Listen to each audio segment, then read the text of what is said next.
Dikenal sebagai seorang aktris cantik dan presenter kondang tanah air, rupanya Nabila Putri memiliki hobi unik yang jauh dari kata feminim, yakni bermotor. Meski sudah memiliki 2 anak, namun Nabila Putri tak bisa meninggalkan hobinya tersebut. Bersama motor kesayangannya, wanita berusia 32 tahun ini sudah sering melakukan touring bahkan hingga ke luar negeri.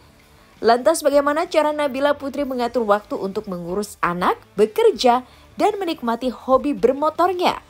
Adakah keinginan Nabila untuk touring dengan anak-anaknya?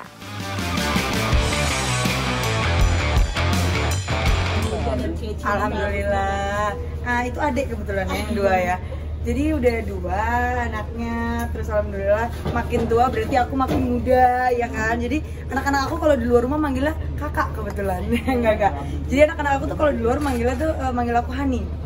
Jadi nanti kebiasaan, jadi kalau nanti mereka punya anak, kenalin Hani aku gitu. Jadi ya alhamdulillah kalau misalnya dilihat masih kelihatan makin muda, punya anak kan bukan berarti kita jadi makin tua, tapi ya jadi mama yang menyenangkan aja, jadi teman juga, jadi ibu juga. Alhamdulillah sekarang udah mulai bisa balik lagi, syuting lagi, karena kalau kemarin memang sengaja ngurangin jadwal syuting karena memang pengen jagain. Tips and triknya apa ya?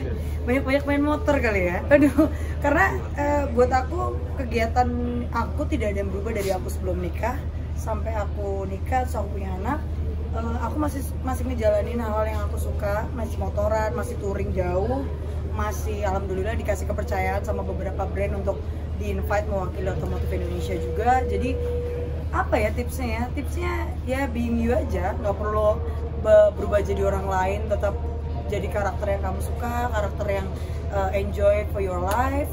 Lo suka motoran-motoran, lo suka memasak-memasak, lo mau di rumah ya di rumah, mau pergi, tapi tetap tanggung jawabnya sebagai ibu ya nggak bisa dihilang. Cuman aku anak pertama alhamdulillah nggak pakai neni kan, jadi aku memang ngurusin sendiri sampai aku di umur 6-7 bulan, terus aku hamil anak kedua.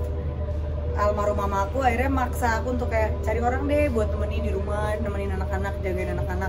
Jadi kalau aku memang kids itu passion kali ya, aku hobi sama anak kecil, jadi ngurusin anak, prioritasnya anak tidur siang aku bisa bawa kantor atau gimana, terus pulang bisa dijagain lagi, jadi nggak ada beban sih buat aku.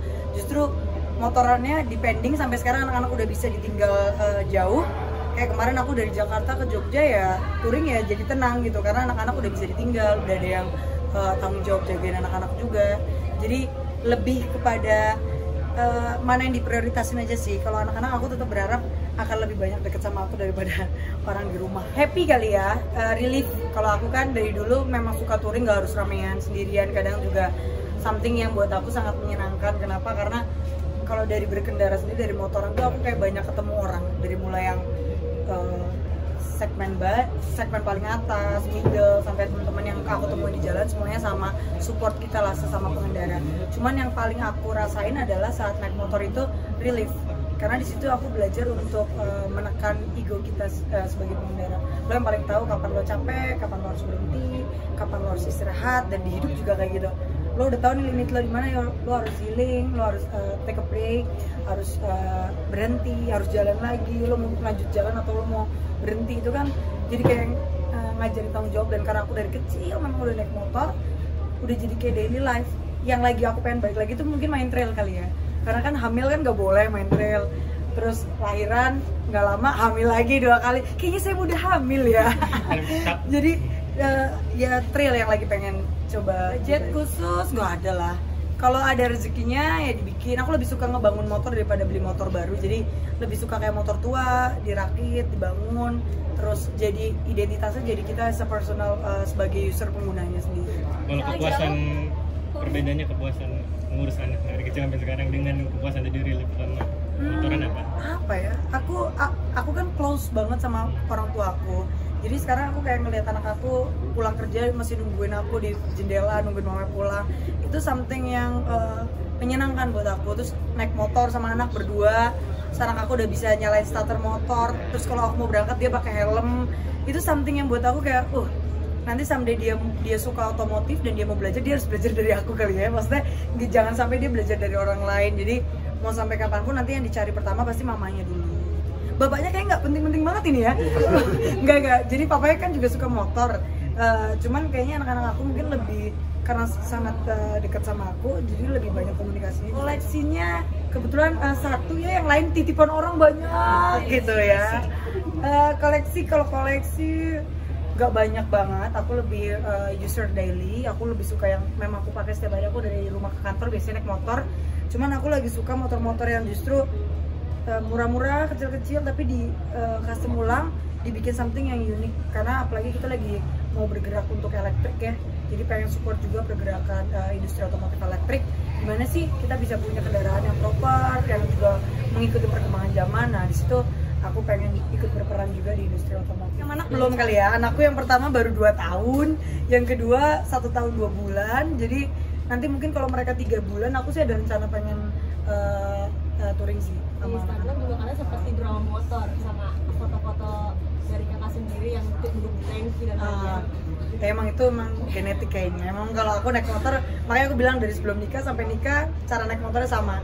Berdiri di motor, duduk di tanki, itu kayaknya memang udah genetik ya. Jadi mau punya anak 1, 2, mau berapapun, kalau memang kita tahu kemampuan kita berkendara, itu kan hanya sebuah kayak ekspresi kita. Kalau lo naik motor tuh lo paling seneng kayak gimana sih? Nah itu yang paling aku utamain sih kalau dari berkendara. Paling jauh mana ya?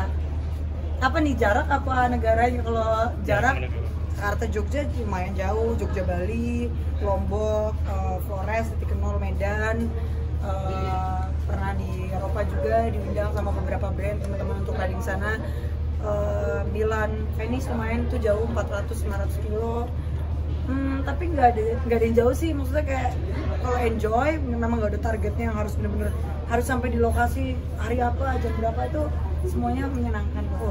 Pernah dulu, tapi justru di situ aku belajar kayaknya anak-anak aku harus dikawal aku, karena kayaknya aku yang paling ngerti nanti gimana baiknya anak-anak mulai punya tanggung jawab sama kendaraan. Karena waktu aku masih SMP mungkin karena masih suka kebut-kebutan, jatuh ya, kecelakaan ya, cuman jangan ditiru kan. Jadi baiknya jangan dimulai dari usia-usia yang memang belum bisa take responsibility, masih emosinya masih. Kalau dulu pernah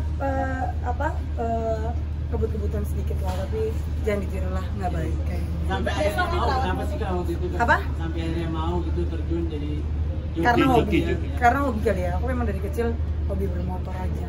Nah waktu pas remaja, saya masih remaja loh. oh iya, maksudnya adrenalinnya seperti apa kak pas balap liar kak? Bedanya dulu kalau belum punya anak 120, 130, 140, 150 masih tangannya masih bisa gini. Sekarang baru 120 udah gini. Anak gua 2 gitu. Sekarang jadi merindingnya beda. Ingetnya yang di rumah. Tapi itu jadi kontrol sih buat aku. Jadi nggak perlu kenceng-kenceng lah. Yang penting sampai tujuan, enjoy the trip, enjoy perjalanan. Karena tadi suami sendiri ini nggak sih? Suami sendiri itu nggak mau? Iya, ngizinin dong. Dia custom builder. Walaupun mengizinkan tapi mengurangi ya. Dia kita karena ada anak-anak. Enggak. Dia justru kadang kita yang kayak cari momen untuk ayo touring ya gitu, kayak kemarin ke Jogja. Aku anak pertama justru lahiran baru sebulan, aku syuting sama salah satu brand, nyobain sirkuit di Sentul. Jadi kayaknya memang udah, dan maksudnya pasangan aku juga ngerti bahwa ya memang kapabilitasnya memenuhi, mencukupi, ya ada tanggung jawab kerjaan juga dan memang hobi juga, jadi nggak pernah dulu.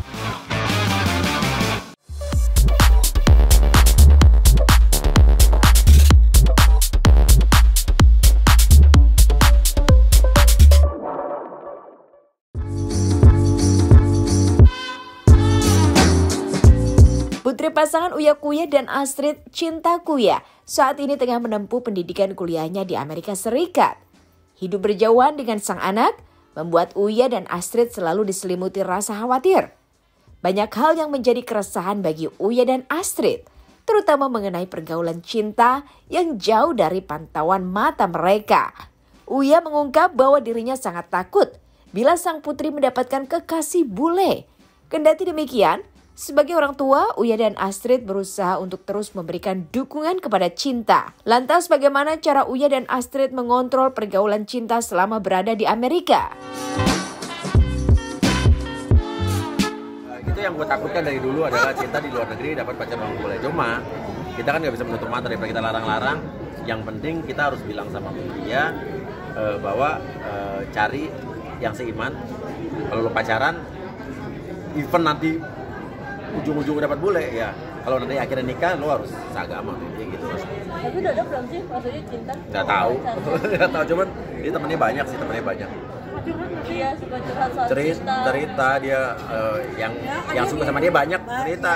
Ada orang dari beberapa negara, dari orang Indonesia juga ada gitu. Karena Cinta kan orangnya ini ya beda, humble dan lovable dan juga apa ya. Dan dia tuh nggak pernah party, nggak pernah begitu enggak. Kalau diajak begitu dia nggak mau. Nggak tahu, dari sini udah begitu ya. Dari situ tinggal, nah di sini nih kalau di sana nih ya. PR-nya ya kan beda sama Cinta karakternya ya. Dia kan Nino gaul, main gitu kan. Pak Cinta juga bergaul tapi dia bergaulnya dia bisa apa ya? Minum aja cuman air putih dan susu. Kayak apa kok soda itu dia sama sekali nggak suka. Ya, jadi beda sih anaknya memang dari kecil emang udah beda. Antik ya. Mantu mas biasanya? Calon mantu, kriteria. Wah itu bapaknya jawab kan ya? Seagama. Terus kedua, dia harus at least sama dengan Cinta levelnya, bukan level kekayaan ya, bukan. Tapi level cara berpikir, pendidikan. Karena gini, karena kalau beda level nanti pasti akan ada masalah perbedaan. Nanti nggak bisa diajak main ke pergaulan kita, nanti cemburu-cemburuan, malah nanti lu sombong apa segala macam. Jadi ada ketimpangan tuh kurang baik juga. Jadi harus cari yang stratanya sama. Bukan kita bicara kekayaan ya. Kita nggak, bukan berarti Cinta lo harus jadi dapat cowok kaya, enggak, kita nggak mau. Cowok kaya, anak orang kaya juga bisa jadi miskin. Kalau dia, tapi harus yang punya visi yang sama, punya kemauan untuk pola pikir yang sama, pendidikannya juga sama. Dalam arti kata nanti nyari duitnya juga sama-sama. Ya nggak ada yang nanti satu nganggur, satu lagi visinya udah beda, udah susah nanti, udah nggak ketemu. Jadi intinya gitu loh, bekerja keras, harus bekerja keras. Saya apa enggak, anak seorang uya-kuya, Cinta waktu daftar kuliah itu dia bayar sendiri. Tapi uang kuliahnya saya yang bayarin. Walaupun Cinta bilang aku punya tabungan bisa bayar sendiri, enggak, itu tanggung jawab apa. Tapi Cinta itu sampai sekarang itu dari gue tinggal dari bulan Agustus 9, 10, 11, 12, udah 4 bulan ya. 4 bulan itu dia cuman habis uang itu enggak sampai $1.000 untuk semuanya loh, untuk makan, untuk bensin segala macam. Artinya dia irit banget, dia benar-benar bisa masak, bisa bikin nasi sendiri. Terus habis itu dia tuh orangnya humble ya, jadi banyak suka dikirimin makanan sama ibu-ibu temennya gitu. Jadi irit tuh tiba-tiba ada yang CCTV gue bunyi, tiba-tiba ada orang bawa makanan buat Cinta, irit gitu. Dan dia tuh nggak suka jajan, jadi nggak suka jajan di luar. Dia benar-benar di rumah tuh nimbun makanan gitu. Jadi dia masak sendiri, masak nasi sendiri, masak telur sama nasi doang. Biasanya coba anak-anak orang kaya di luar negeri Amerika, katanya ada yang apartemennya aja sebulan itu sampai 6.000 USD, berarti 90 juta buat nyewa apartemen. Lah Cinta untuk uang makan segala-galanya gitu, 4 bulan aja nggak sampai $1.000. Artinya anak hemat banget, hebat dia menghargai orang tuanya. Orang tuanya bukan konglomerat, dia menghargai, jadi nggak mengamuk. Kalau dia suka telepon, ya. Malah aku kemarin kan memang dia datang itu kan musim panas, kan pergantian musim dingin. Dia bilang, "Ma, aku kedinginan, aku beli daleman ya." Itu aja harus ngomong. Nggak ngomong, aku bilang, "Kamu beli aja." Kenapa? Enggak Pak, $30 mahal. $30 dia takut masih ngomong sama oh nggak apa-apa Cin, kalau ada yang lebih murah nggak apa-apa, tapi kalau emang Cinta suka beli aja. $30 mereka 400 ribuan ya. Itu oke dong untuk baju anget segala macam gitu, maksudnya nggak mahal-mahal amat ya, emang nggak murah-murah. Cuma untuk di Amerika, di luar negeri $30 aja dia masih mikir. Sementara anak-anak lain belanja baju bisa sampai $1.000 sekali belanja baju. Ini anaknya irit banget. Dan Cinta kan bukan apa ya, dia emang hemat lah. $30 aja masih nanya takut beli. Mahal gak sih, Ma?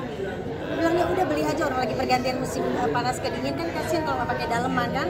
Beli aja, udah beli ya udah. Kalau pas aku bilang udah beli aja, baru dia beli. Sampai saya bilang, Cin, bapak lo emang bukan kaya raya, bukan konglomerat, tapi nggak miskin amat gitu. Ya itu beli aja gitu, sekali gitu perlu gitu. Dan dia sempat bilang kemarin, "Mang, aku pengen makan Jepang deh, makanan Jepang gitu."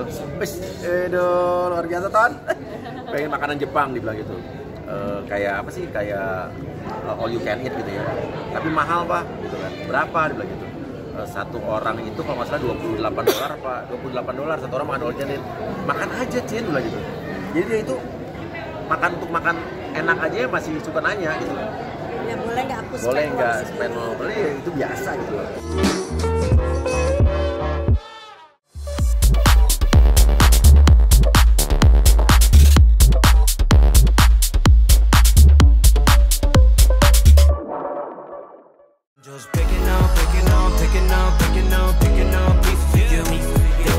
Budaya Korean Pop atau K-pop saat ini masih diminati kaum hawa. Salah satunya adalah selebriti cantik Agatha Priscilla.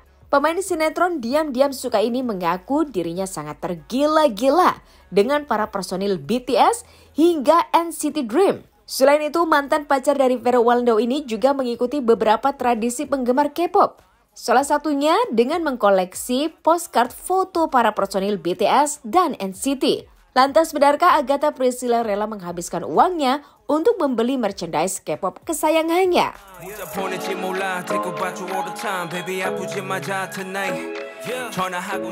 tuh gimana tuh? Ya maksudnya bertemu atau mungkin pas di Korea ketemu atau mungkin lagi ada kerjaan gitu.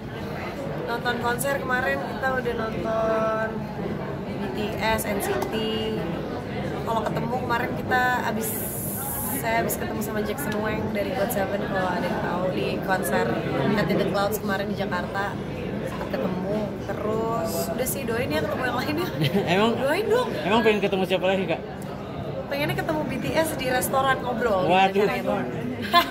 Kemarin emang bela-belain nonton BTS ke Korea atau ke Korea kemarin nonton NCT. Oke. Nggak sempat nonton BTS, kita nonton NCT di Jamsil. Fans banget lagi. Fans banget sama semuanya, suka emang pada dasarnya aku maksudnya suka banget K-pop, jadi semuanya aku suka.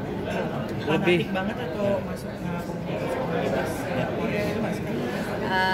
Maksudnya fandomnya. ya. Iya, aku lumayan, aku mengikuti, tapi aku juga ya udah style aku aja. Aku tidak memaksakan kayak aku harus ngefans sama kayak orang lain, terus jadinya ngejudge orang lain gimana ngefans ini segala macam. Enggak, aku sendiri aja emang suka aja. Jadi di K-pop itu ada culture ngumpulin photocard, koleksi kayak foto-fotonya mereka gitu. Nah, aku salah satu kolektor itu. Sudah berapa banyak yang dikumpulin, Kak? Aduh. Dan siapa aja yang dikumpulin kalau boleh tahu? Sekarang lagi fokus Park Jimin aja dulu. Aduh, kan ngomongin pacar saya nih. Itu masuknya mana nanti nggak? Iya. Sudah berapa banyak, Kak, maksudnya siapa aja Kak yang dikumpulin untuk foto-foto itu? Fotonya sih semuanya ngumpulin sebenarnya, tapi lagi fokus ke Park Jimin aja dulu. Ke satu personil BTS kesukaan saya. Ngejar sih, kalau dibilang ngejar sih nggak tahu sih, tapi terakhir kemarin akhirnya aku nekat langsung berangkat ke LA untuk nonton konser BTS karena takutnya mereka udah nggak pernah konser berdua lagi kan. Ternyata pas Jin Doamil sekarang jadi nggak nyesel, dulu pernah bela-belain ke LA buat nonton mereka. Itu kapan? Gimana perasaannya Jin Doamil? Desember tahun lalu. Oh. Perasaannya gimana Jin Doamil, Kak? Agak sedih ya? Hancur. Mas-masnya udah roaming nih. Kenapa nih emang gitu? Hatiku hancur, tapi nggak apa-apa. Aku dukung semua keputusan mereka. Banyak banget lagi. Tapi aku lebih, kalau fashion aku lebih ngeliatin yang cowok-cowoknya. Kalau make upnya baru cewek-ceweknya. Tapi tipe cowok yang kamu suka kayak gimana sih? Tipe cowok yang aku suka Atau yang lagi Park Jimin namanya, Mbak. Itu langsung ada tuh Park Jimin. Nah itu cowok. yang lagi deket sekarang? Iya.